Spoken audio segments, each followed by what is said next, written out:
semua saya rencanakan, semua saya kejar, karena saya tahu kalau saya nggak kejar, saya nggak akan kemana-mana. Karena saya bukan siapa-siapa. Karena selain, aduh aku mau nangis. Karena kalau aku nggak kerja keras, kemudian nggak tak bantu dengan puasa dan sebagainya, itu kan memperkokoh kita. Aku yakin aku nggak bakal ada di sini. Untuk menjadi somebody, kamu tidak harus dilahirkan dari keluarga yang somebody juga. Jangan pernah lelah ya berbuat baik. Karena sedikit pun berbuat baik itu is something. Tetapi buat saya, kebenaran nggak bisa dipertukarkan.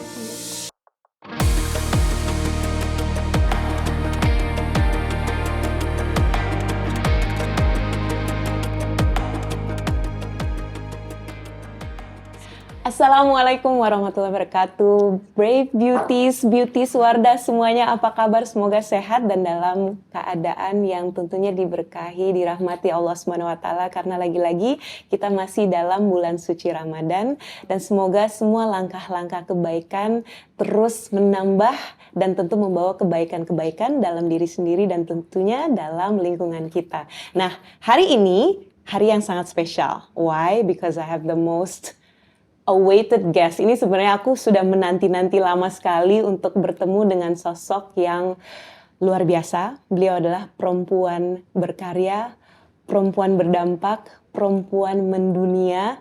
Ini adalah Semarang Pride banget. Dan hari ini saya berhasil bisa duduk bersama beliau dan insya Allah kita akan memetik banyak pelajaran-pelajaran, insights dari langkah-langkah kebaikan yang juga dilakukan oleh Menteri Luar Negeri Republik Indonesia, Ibu Retno Marsudi. Masya Allah, thank you so much for this opportunity. Sehat ya, Alhamdulillah. Terima kasih. Ibu apa kabar? Alhamdulillah. So far so good.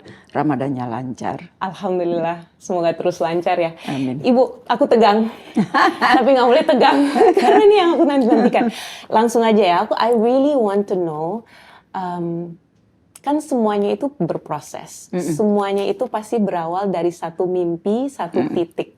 Nah, masa kecilnya Ibu Retno itu sebenarnya seperti apa sih sampai bisa ada di titik ini? Memang mimpinya selalu mau menjadi diplomat. Kalau aku ceritain masa kecilku, mudah-mudahan ini memberikan inspirasi bagi banyak teman-teman ya, terutama kaum perempuan, anak-anak perempuan. Karena kan kadang-kadang orang itu sudah pesimis pada saat katakanlah dia dilahirkan dari keluarga yang biasa saja, ya kan? Dari keluarga yang biasa saja, apakah aku bisa meraih sesuatu yang aku mimpikan, apakah aku bisa jadi somebody dan sebagainya. Dari pengalamanku, aku bisa memastikan bisa. Karena Mbak Dewi, aku tuh anaknya orang biasa banget. Jauh dari kata-kata kaya, kita semuanya pas-pasan saja. Ayah kalau nggak salah guru ya Ibu ya? Bapak ibuku adalah swasta dan kami ini adalah keluarga yang sangat-sangat sederhana, tetapi kita dididik dengan nilai dan ibu saya selalu mengatakan bahwa pokoknya saya akan berusaha semaksimal mungkin agar kamu bisa sekolah. Misalnya buat saya sekolah ke Jogja. Ke Jogja itu berarti kalau saya sekolah di Semarang kan saya nggak harus bayar biaya kos, biaya makan. Karena saya ikut dengan keluarga. Tetapi di Jogja selain tuition fee, selain biaya sekolah, saya harus ada biaya untuk makan, untuk kos. Nah itu ibu saya udah pusing tuh. Dari mana uangnya gitu kan. Tapi akhirnya bisa. Jadi itu menjadi bekal saya untuk membuktikan bahwa saya harus bisa. Dan kalau tadi digambarkan darah, keringat dan sebagainya itu udah nggak kegambarkan. Saya memang orang yang apa ya? Semua saya rencanakan, semua saya kejar karena saya tahu kalau saya nggak kejar, saya nggak akan kemana-mana. Karena saya bukan siapa-siapa. Maka saya itu waktu kuliah Mbak Dewi, saya tuh punya jadwal yang apa namanya? Disiplin. Iya. Pagi sekolah, kuliah, pulang belajar, jam 9 dunia dalam berita lagi. Untuk ngikutin situasi dunia seperti apa, tidur, jam 2 saya bangun. Jam 2 saya bangun, saya tahajud, kemudian saya nggak tidur lagi, belajar sampai pukul 5 pagi rata-rata ya, karena subuh kan kita tuh kalau subuh tuh selalu pikir angka 5 ya. Betul. Karena memang angkanya di sekitar itu kan. Jam 5 terus udah kuliah itu ritmenya itu begitu terus. Dan Senin Kamis tuh aku puasa. Terus waktu saya udah berkeluarga, setiap kali anakku mau ujian, mau apa, aku puasa.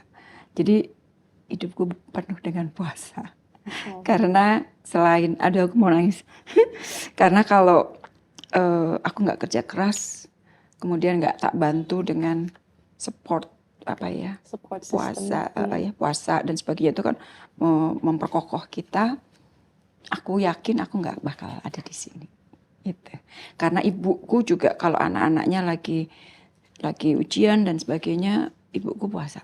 Jadi aku bayarnya ke anakku juga. Waktu anakku harus ujian, harus apa-apa, aku puasa. Mau nangis. I see, yes. No, because I see it. Doa ibu itu kan powerful banget ya. Dan mungkin itu value yang sangat mahal sehingga ibu sekarang juga melakukan ke anak. Very lucky. Mereka sangat beruntung untuk bisa ada sosok ibu dan juga mungkin nenek. Ibu, saya mau nanya, ini kan intinya support system dari keluarga sangat baik. Ditambah doa dari khususnya dari ibu. Tapi pernah nggak sih Bu melewati hal-hal yang kanan kiri ini ngomongin, apa? Retno mau jadi ini? Gak mungkin. Apa? Ini mau gitu? Gak mungkin berhasil. Itu kan kadang-kadang juga mental, you have to have a strong mentality kan. Nah Ibu ada nggak sih tantangan, atau mungkin saudara-saudara, mungkin keluarga inti support, tapi ini yang lingkungan berikutnya nih yang meremehkan atau ingin mematahkan sebuah mimpi? Sebenarnya enggak ya, kebetulan memang kami itu keluarga besar kami, eyang saya itu putra-putrinya 12 kalau nggak salah ya. Oke, big family ya. Very big family. Dan rata-rata perempuannya di generasi ibu saya rata-rata bekerja. Oke. Jadi untuk saat itu relatif maju dalam arti pemikirannya dan sebagainya. Sehingga support system itu tidak hanya datang dari keluarga inti tetapi extended family juga saya peroleh support system yang sama. Nah, balik lagi di masa itu dunia diplomasi itu betul-betul dipotret sebagai dunia laki-laki. Betul. Sampai sekarang nggak sih Bu? Sekarang sudah menipis, karena kita buktikan bahwa enggak juga lah gitu. Itu bisa kok, kita bisa juga. Nah, begitu sudah selesai kuliah masuk ke Kemlu, itu di saat itu banyak sekali orang yang kalau masuk Kemlu itu katanya harus punya saudara di Kemlu. Ya. Saat itu. Ordal ya. Ordal, KTBLC apapun lah gitu. Jadi pada saat saya masuk, saya tuh sering di lift kan, suka ditanya, kamu saudaranya siapa? Apa namanya new kid on the block ya. Pikiran orang masih ini kan. Kamu anaknya siapa? Kamu saudaranya siapa? Saya enggak punya saudara siapa-siapa. Saya bukan anaknya siapa-siapa gitu. Dengan sistem rekrutmen yang terbuka, transparan, itu akan menghasilkan hasil yang lebih baik. Dan itu kemudian yang menjadi cikal bakal dari reformasi di Kemlu. Di Kemlu itu kita sudah mereform sendiri. Sebelum yang lain reform, kita reform di tahun 2001. Sehingga orang seperti saya yang sekali lagi nobody, completely nobody banget lah. Itu alhamdulillah di usia 38 aku bisa jadi direktur. Di usia 42 aku udah bisa jadi duta besar. Nggak pernah ada karir. Dan sekarang pun saya merasa berhutang budi terhadap sistem itu. Maka sistem itu kita coba jaga baik-baik. Karena apa Mbak Dewi? Kenapa sistem yang ini kayaknya di Kemlu ini sistem, aku kalau boleh sombong dikit, satu di antara yang terbaik di kementerian di Indonesia ini. Kita berusaha jaga sistem. Kenapa? untuk memberikan peluang yang sama kepada semua orang. Orang-orang seperti saya. Ya. Karena kalau tidak ada sistem yang bagus, orang seperti saya ini akan muter di situ aja. Ya. Rantai kemiskinan gak akan bakal bisa kepotong. Tetapi kalau kita yang sedang duduk diberi amanah tanggung jawab itu memberlakukan sistem yang fair dan transparan, maka akan banyak sekali keluarga yang gak punya yang akan dapat mengubah hidupnya. Ya. Jadi saya pakai pengalaman saya ini untuk mencoba memberi kesempatan yang lebih banyak kepada keluarga-keluarga yang biasa-biasa saja. Jadi untuk menjadi somebody, kamu tidak harus dilahirkan dari keluarga yang somebody juga. Jadi itu dalam perjalanannya banyak lah ya tantangan, terutama yang itu karena dunia laki-laki kadang-kadang ada kegambangan, bisa nggak ya, bisa jadi diplomat is one thing, oke, bisa saja jadi diplomat, tetapi untuk dapat katakanlah menonjol di antara yang lain itu is another challenge, dan alhamdulillah bisa. Masya Allah, Bu. Masya Allah, Bu. So during the whole process, ini kan proses nggak sebentar juga kan, pasti melewati lika-liku, dan lagi-lagi yang Dewi baca adalah Ibu nggak menyerah. Dan salah satu quotes you always saying, apapun yang terjadi, never give up. Terus jalan. Kalaupun ada kementok, cari jalan lagi.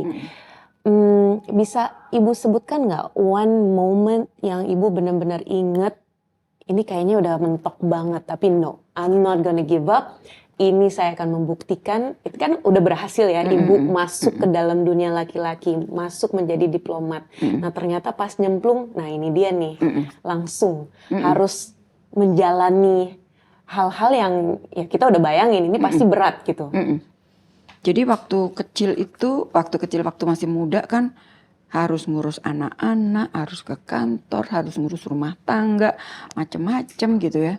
Kadang-kadang tuh suka bilang, ya Allah, gue nyampe nggak ya, gue nyampe nggak ya, atau ada yang harus dikorbankan nggak gitu kan. Itu kadang-kadang di situ ngerasa letih. Tapi balik lagi, kalau aku nyerah nih, aku nggak bakal dapat cita-citaku dan saya tidak mungkin mengubah hidupku. Saya itu sekali lagi karena datang dari keluarga yang sangat biasa ya, dari awal saya itu berusaha untuk bicara dengan diri saya sendiri, kamu harus bisa mengubah hidup kamu. Karena kalau kamu bisa berusaha mengubah hidup kamu, kamu akan bisa mengubah hidupnya orang banyak.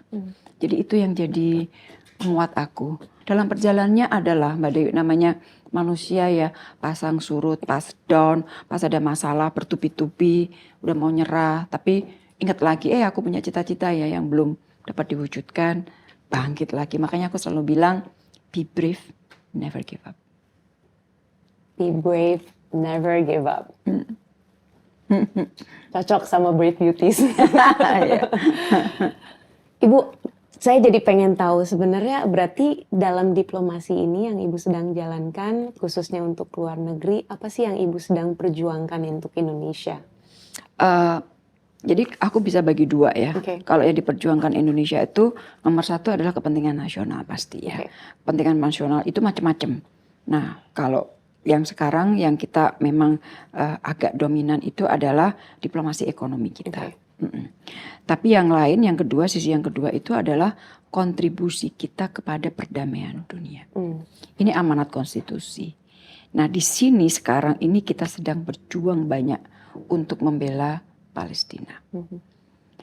Aku pengen sekali lagi sampaikan bahwa masalah Palestina ini bukan masalah agama, tetapi masalah yang terkait dengan penjajahan.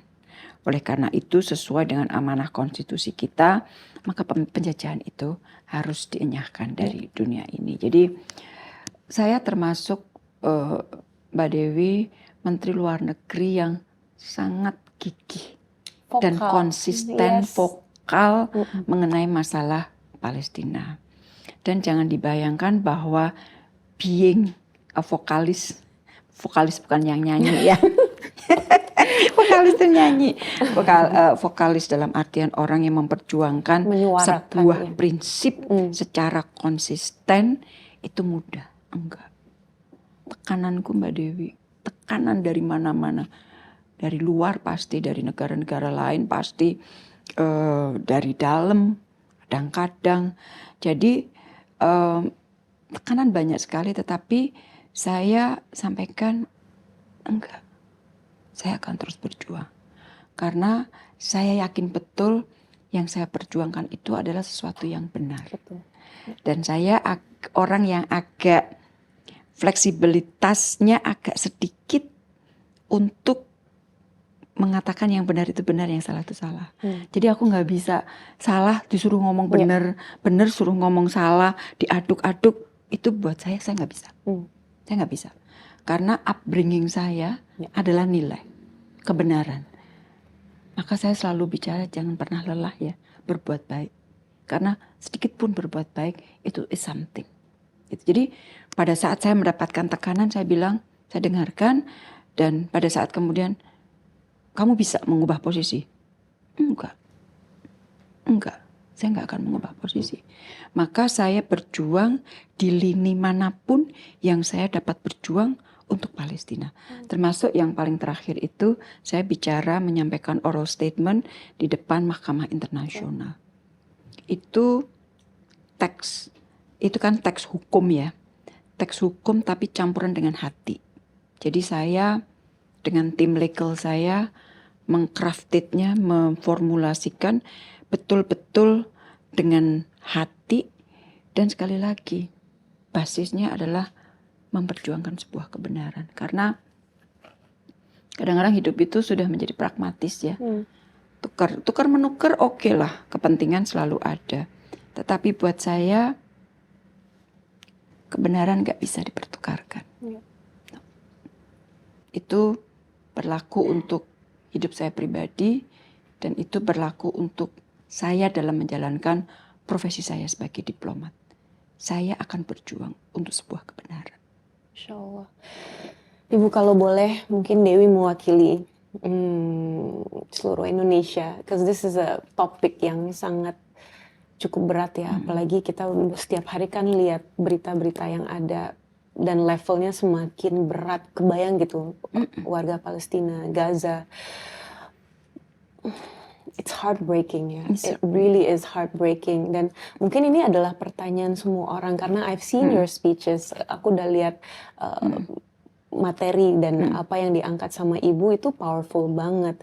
Tapi kok iya ya Bu, sampai hari ini nggak ada ceasefire pun atau berhenti aja nih di Ramadan tuh nggak ada Bu. Ini what's going on? Ya, ini kan power ya. Ya. Power itu, makanya power itu memang harus dikelola dengan baik. Saya pas tadi pagi komunikasi dengan dubes kita di New York. Ya. Jadi sejak day one yang kita upayakan bersama dengan banyak negara itu adalah mengenai ceasefire. Karena tanpa ceasefire kita tidak akan bisa melakukan perubahan di Gaza. Beberapa kali draft resolusi di Dewan Keamanan PBB yang merujuk ceasefire nggak bisa lolos. Selalu ada veto. Ini sekarang bantuan kemanusiaan ini menjadi tantangan karena yang paling banyak diharapkan tentunya yang lewat darat. Betul. Lewat darat banyak sekali hambatannya. Banyak sekali dihambat oleh Israel. Sekarang untuk bantuan yang berasal dari Badan PBB yang untuk Gaza bagian utara udah di stop. Mbak Dewi, kita sebagai perempuan ya, saya kira laki-laki juga hatinya pasti tersentuh kalau melihat bahwa orang mati, meninggal karena perang jumlahnya sudah banyak. Ya. Itu sudah sesuatu yang kita nggak bisa terima. Sekarang jumlah orang yang meninggal bukan karena dampak langsung perang, tetapi secondary itu jumlahnya semakin banyak. Secondary itu orang yang meninggal karena sakit, karena kelaparan. Jadi bagaimana, dan kita waktu itu sempat mengejar, termasuk pertemuan-pertemuan saya dengan beberapa negara kunci adalah mengejar negosiasi dengan Israel, melibatkan Hamas dan sebagainya untuk pelepasan sandera agar Ramadan ini agak tenang. Ramadan ini kan bulan suci. Betul. Yang seharusnya dihormati oleh semua orang. Bulan yang kita ingin menjadikan kualitas kita sebagai manusia lebih baik. Bagaimana saudara-saudara kita di Gaza dapat menjalankan Ramadan? Kalau dia selalu ketakutan, ya kan, akan perang. Dan pada saat dia berpuasa, dia nggak tahu dia bisa buka puasa nggak, dia bisa sahur nggak. Bahkan dia juga nggak ngerti besok dia masih hidup atau enggak. Jadi sekali lagi mudah-mudahan akan ada pergerakan di Dewan Keamanan PBB. Karena kalau tidak, apapun yang kita upayakan, itu kalau toh ada dampaknya itu tidak signifikan. Dan sudah terlalu lama bangsa Palestina ini menderita. Saya mendoakan semoga Allah melancarkan, Allah tolong, Amin. Allah mudahkan. Semoga Amin. suara Ibu yang menjadi suara kita semua dan didengarkan oleh pemimpin-pemimpin juga dunia. Amin. Amin. Insyaallah. Amin. Ibu izin, berarti kan tadi Ibu sebutkan pressure ya.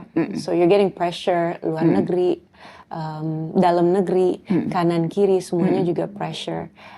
I can imagine untuk tidur aja dengan pressure seperti itu kadang-kadang bisa berat ya Bu, karena memang Ibu berada di posisi yang semuanya ada di tangan Ibu untuk pertanggungjawabannya juga ya Bu. How do you handle pressure? Bagaimana bisa mengatur diri dengan tekanan-tekanan yang seperti ini Bu? Saya kalau udah pressure-nya sudah terlalu tinggi, yang saya lakukan puasa. Makanya saya bilang hidup saya banyak sekali dengan puasa. Kalau saya udah merasa bahwa waduh ini terlalu berat buat saya, dengan puasa. Terus kadang-kadang agak lucu juga sih, banyak sekali gitu kan, habis pertemuan kena pressure. Udah itu sebagai manusia kan, aduh nih gue bisa nggak ya, gue bisa nggak. Karena selalu benturannya itu adalah benturan dengan kebajikan. Ya. Yang saya nggak akan nyerah. Saya nggak akan nyerah. Saya biasanya terus kemudian pada saat sholat, doa saya itu selalu lindungi saya, beri saya keselamatan dunia akhirat. Orang banyak berdoa untuk akhirat, tetapi buat saya sebagai pejabat yang diberi tanggung jawab, amanah tanggung jawabnya besar, saya juga mohon dilindungi dan diberi selamat secara duniawi. Jangan sampai keputusan saya itu adalah keputusan yang salah, keputusan yang penuh kebatilan. Saya nggak mau.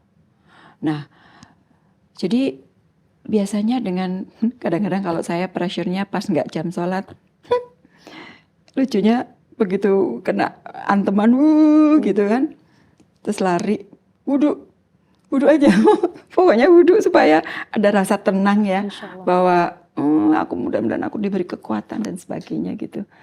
Jadi sekali lagi apapun yang akan kita lakukan, pastikan bahwa itu dasarnya adalah kebaikan.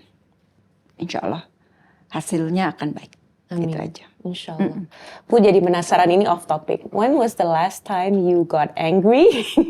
Or when was the last time you cried? Kapan terakhir Ibu marah? Atau kapan terakhir Ibu nangis? Aku nangis terakhir ingatku bapakku meninggal. Bapakku meninggal itu aku lagi memimpin pertemuan bersama Menlu Australia di Bali. Di Bali tiba-tiba pagi sarapan aku terima WA dari adikku. Dia bilang, Mbak, Bapak pingsan. Saya udah panik, saya bilang oke. Saya bilang sama Menlu Australia, karena kita co-chair, kamu tolong ya ambil alih semua chairingnya. Kayaknya aku harus pergi. Gak lama kemudian ada WA lagi, Bapak meninggal. Saya bilang, saya pulang. Saya masih ketemu jenazah ayah saya. Itu terakhir saya menangis. Tapi sudah sangat jarang saya menangis karena pekerjaan. Hmm. Udah lewat itu. Di awal-awal pastinya lah ya kena gempuran di awal-awal waktu saya masih muda. Ya. Nangis. Tapi karena hidup saya yang keras ini membuat kalau saya penuh tantangan, saya sedih, kayaknya udah nggak nangis deh. Saya hadapin aja. Dan doa tadi itu. Itu puasa. Puasa itu top deh pokoknya. Powerful ya buat ibu ya. Top banget. Pokoknya puasa itu top. Ibu menarik ya, tadi ibu juga bilang hidup ibu keras. Menghadapi ujian-ujian keras, menghadapi lika-liku keras. Nah, ini kan kita perempuan ya Bu ya. Perempuan itu kan lemah lembut. Semuanya harus baik, tenang, cantik. Definisi perempuan buat ibu sendiri itu apa sih? Jangan-jangan memang perempuan harus dikerasin. I don't know, what's your definition? Lemah lembut pastinya ada ya, karena itu natur dari perempuan ya. Tetapi di dalam kelemah lembutan itu, kalau saya full dengan disiplin. Semuanya itu disiplin, harus disiplin. Itu kunci ya Bu? Itu kunci. Jadi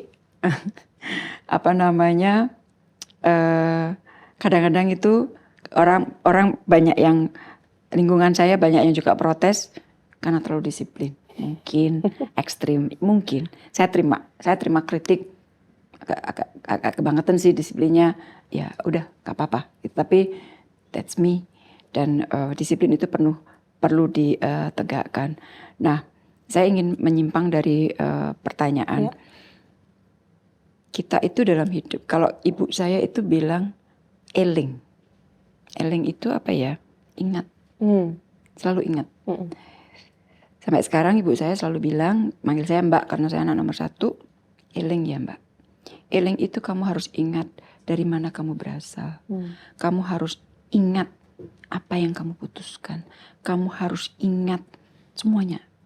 Kalau di Jawa itu ada eling lan waspodo. Tapi ibu saya tuh selalu yang di eling itu. Jadi saya sampai sekarang masih ke pasar loh Mbak Dewi. Really? Pasar basah? Pasar basah. Kenapa saya memilih ke pasar basah dan saya sendiri? Saya biasanya dengan satu orang rumah ya. Tapi jangan dibayangkan saya ke pasar dengan ajudan, dengan pengawal. No. Saya tuh lebih, kalau saya pas kedinasan saya memang itu adalah yang diberikan oleh negara saya pakai. Tapi after 5 saya sendiri. Saya harus mendisiplinkan saya sendiri. Bahwa itu udah bukan urusan kedinasan dan pasar. Kenapa saya ke pasar? Di situ saya bisa bicara, bisa ngobrol dengan orang. Dan di situ saya bisa merasakan asal saya. Bahwa saya itu dulu adalah bagian dari mereka. Gitu loh. Dan saya di pasar suka ngobrol. Aku tahu persis loh harga cabai berapa, harga bawang merah berapa. Semuanya aku tahu. Berarti gitu. Ibu tahu lagi naik semuanya Ibu. Iya, lagi pada naik. Dan sebelum Merapi meletus, saya itu punya ritual naik gunung setiap tahun sama suami saya. Begitu turun gunung, saya di desa-desa. Saya ngobrol dengan mereka. Saya kembali ke Jogja dulu, saya sering malam itu saya keluar, saya ke Malioboro, saya duduk di emperan itu, saya ngobrol dengan bapak-bapak penarik becak. Ngobrol dan di situ saya lihat kebahagiaan mereka itu simple banget. Dan karena ibu saya selalu bilang eling ya Mbak, saya selalu ingin dekat dengan mereka. Mbak Dewi, power itu memabukkan. Betul. Memabukkan. Siapa sih yang gak seneng ya duduk di dalam mobil yang bagus, terus kemudian kalau saya sih gak pakai ngoeng-ngoeng ya. Saya kalau ada mobil pengawal saya pakai ngoeng gitu, saya selalu bilang bisa gak sih dimatiin? Karena saya tahu banget pasti pada bete kan kalau dengar ngoeng-ngoeng, bete banget gitu. Jadi kalau ada belakang saya ada ngoeng-ngoeng gitu, aku bilang sama ini driverku, minggir ya, minggir, biar aja kasih lewat gitu. Terus kalau dulu sopirku suka pengen ngintil di belakangnya, saya bilang jangan di belakangnya, saya nggak mau menjadi bagian dari mereka. gitu. Jadi power itu memabukkan. Yes. Enak Mbak Dewi, punya power tuh enak banget. Itu kalau orang Jawa bilang sabdo pandito ratu. Apa yang kamu katakan itu akan terlaksana. Jadi untuk seorang pemimpin, kalau orang Jawa bilang jogolati, jagalah lidahmu, jagalah omonganmu. Jangan sampai keputusanmu, permintaanmu menyulitkan orang lain. Dan tadi, kenapa saya selalu pengen dekat, memilih loh.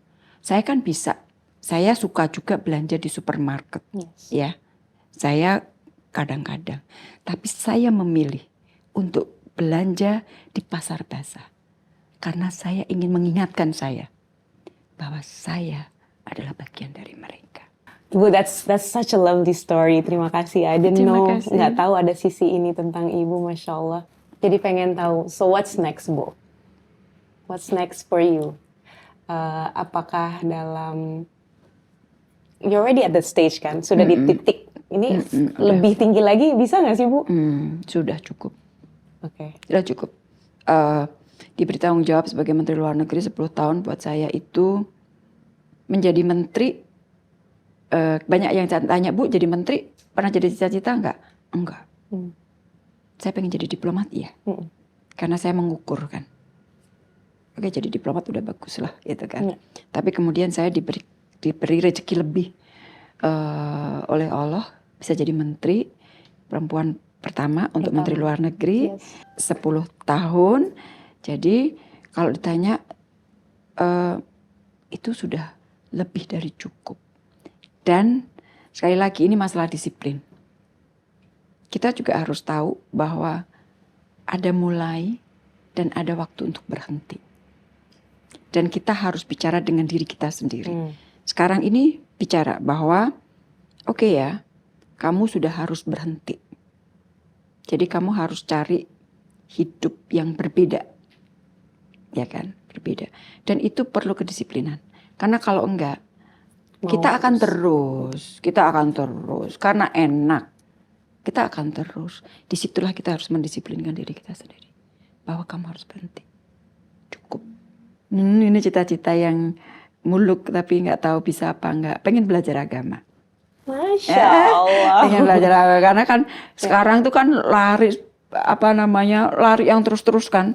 Terus-terus ya kita paham agama tapi dikit-dikit gitu kan. Kan kita tahu nih kita menuju kemana. Jadi dengan waktu banyak pengen sih. Mudah-mudahan. Amin. Mudah-mudahan. Semoga Allah mudahkan. Ini bulan suci kan. Jadi insya Allah doanya diijabah. Last hope for Indonesia apa Ibu? Harus lebih baik. Karena tanggung jawab menjadi sebuah negara dengan penduduk yang besar ya. Hampir 280 juta itu nggak gampang. We have to feed them. Menyediakan kebutuhan dasar yang mencukupi. You have to educate them. Pendidikan itu harus murah. Karena sekarang kalau kita lihat dari tenaga kerja kita yang siap masuk. Saya pertama kali dengar ini dari Mas Hanif Dakhiri, mantan Menteri Tenaga Kerja. Tenaga kerja kita itu sebagian besar itu adalah lulusan SMP. SMP dan SMA. Mungkin sekarang sudah SMA ya, karena kan Mas Hanif kan berapa tahun yang lalu. Dan ini harus terus meningkat. Dan tanpa pendidikan, rantai kemiskinan nggak akan putus. Maka melalui pendidikan kita insya Allah akan menjadi lebih baik. Dan kita punya cita-cita emas 2045 ya. Tantangannya besar. Tapi kalau setiap dari kita berkomitmen dengan baik untuk memperbaiki semua sistem, insya Allah bisa. Yang paling pertama harus dibasmi itu apa? Korupsi. Selama masih ada korupsi, sebuah negara nggak akan baik. Ibu nggak kepikiran presiden, Bu? Mungkin. Presiden bagi cucu-cucuku. Oh, Masya Allah. Bu Retno, thank you so much. Terima kasih banyak atas waktunya. Bisa ngobrol enak. Masya Allah, ini hari ini pelajarannya banyak banget, ditambah lagi wawasan tentang tentunya Indonesia dan tentang dunia. Kita tetap berdoa untuk Palestine dan untuk teman-teman beauties yang setelah menyaksikan Wardah Heart to Heart dengan Bu Retno, remember, be brave, don't give up. Harus berani dan jangan menyerah. Lalu kunci nih, salah satu kuncinya adalah puasa dan doa. Masya Allah, Masya Allah. Ini indah banget buat aku. Dan semoga insya Allah kita akan ada kesempatan lagi untuk bersama di Heart to Heart berikutnya dengan bintang tamu yang tentunya tidak kalah istimewa. Tapi buat aku hari ini, this is the best. Thank you. This is the top notch for me. Jazakumullah khair teman-teman. Saya Dewi Sandra, izin undur diri dan kita akan ketemu lagi di Heart to Heart berikutnya. Wassalamualaikum warahmatullahi wabarakatuh. Ibu, terima kasih banyak. Thank you so much. Thank you ya. Di balik setiap masalah pasti ada jalan keluarnya. Segalanya akan indah bila kau teruskan langkah baikmu.